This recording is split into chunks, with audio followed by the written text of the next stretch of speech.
I think this is so important because people look at this, and when everything is going well and everything's going up, people think everything's fine. But this has been a real-world example of what happens when things go wrong. And so what I think is really interesting is what CEO Jeremy Allaire of Circle said, and he was quoted in a Bloomberg article recently, where he said, look, for some of these stable coins, like these algorithmic stable coins, are they in fact derivatives? I think this is really interesting because if they are in fact derivatives, the last time we had, $40 billion, something blow up like this in the financial crisis, risky, opaque, complex financial products, Congress came up with a solution for that, and that was with Dodd-Frank. And there is a whole framework right now under Title VII for the regulation of derivatives. There's requirements for registration of swap dealers, capital, margin, business conduct, disclosures, compliance, risk management. I think that's something that'll be really interesting to explore. I look forward to hearing what people think when you're not talking about payment stablecoins and you're looking at some of these trading stablecoins. Yeah.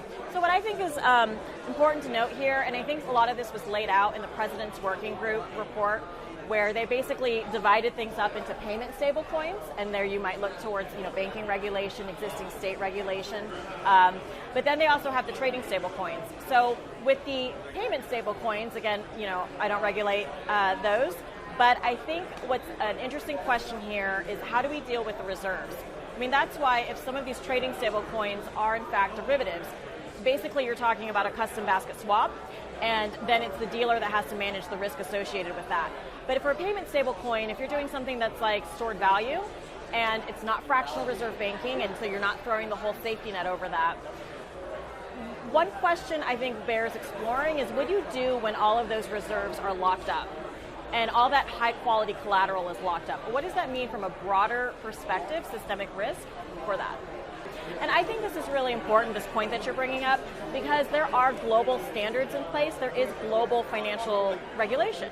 And we've worked through different standard setters like the FSB, like IOSCO, like the Basel Committee, who's recently had their consultation on the prudential treatment of crypto assets. I think it's so important to leverage that work that has been done. And to the extent where we can, it's always faster to stand up a regulatory framework when it's already existing, and you're just talking about extending the regulatory perimeter around newer novel products. What I think is really important about making sure that we're looking at banking regulation, so for example, there are some products out there that are banking products, right? The President's Working Group report talked about payment stablecoins and what might be appropriate for that. There's stored value regulation at the state level in the United States. And then obviously we have markets regulation for stablecoins that might be derivatives, stablecoins that have like security underliers and would be securities regulated by the SEC.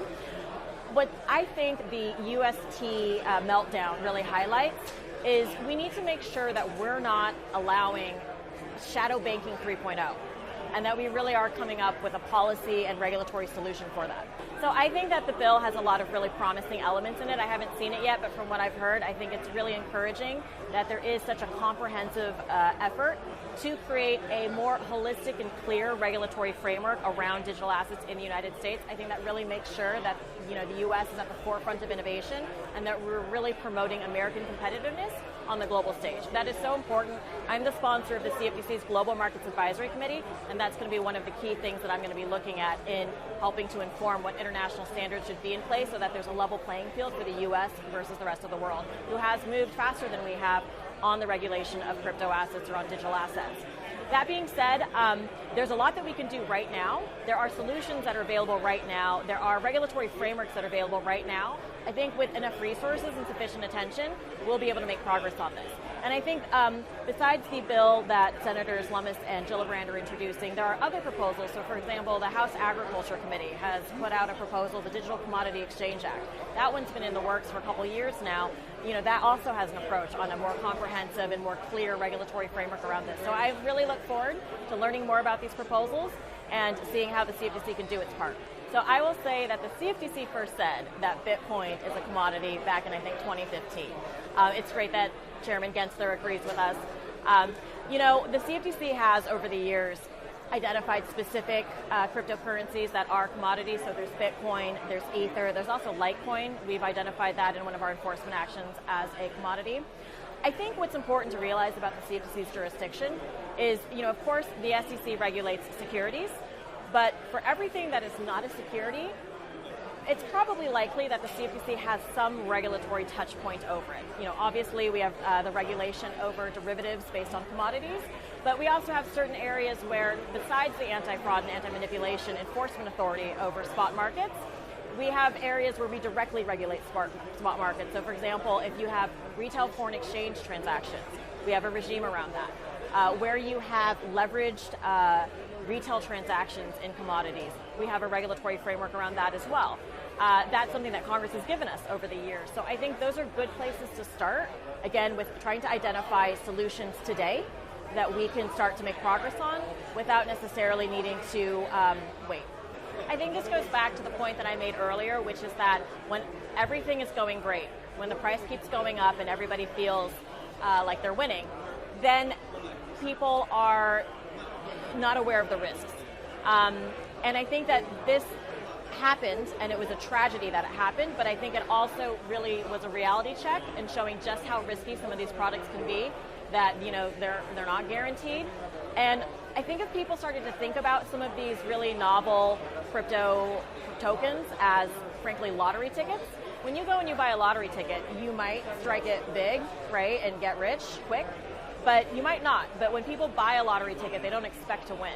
I think what I'm worried about is that without appropriate customer protections in place and the right disclosures, that people are buying some of these crypto tokens thinking that they're guaranteed to strike it rich. Like so many other things in the financial system and in the economy and in life, frankly, it's a balance. So on the one hand, you need to make sure that there's strong customer protections, and I say customer because that's the CFTC's markets, but investor protections on the SEC side, right? You have to make sure that there's important protections for the public, so that way people aren't trying to take advantage. And there's so many different kinds of frauds and scams that have been around forever. We have to make sure that there's restrictions on that so people aren't doing that. On the other hand, there's the education portion. There need to be sufficient disclosures. Maybe there need to be suitability checks. There needs to be something in place so that way people who are buying these things are educated and informed about what they're really buying. And I think it's really two sides.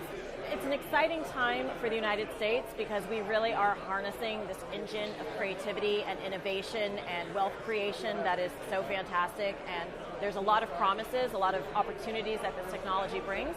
There's a lot of risks that come with it too.